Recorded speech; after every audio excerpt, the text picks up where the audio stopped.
Hello guys, welcome to our channel. Today I am going to show you how to lock profile in Facebook. Okay, so let's get started. Then first I will click on Facebook app.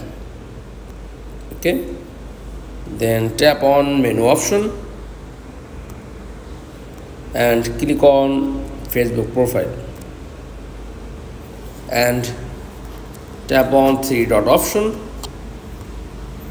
Scroll down, then tap on lock profile. Just click.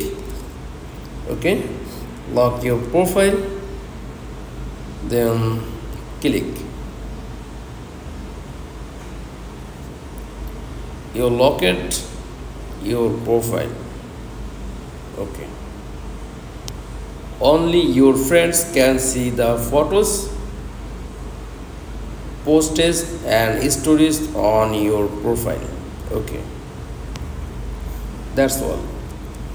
Lock your Facebook profile. Thanks for watching. Please like, comments and subscribe. Thank you.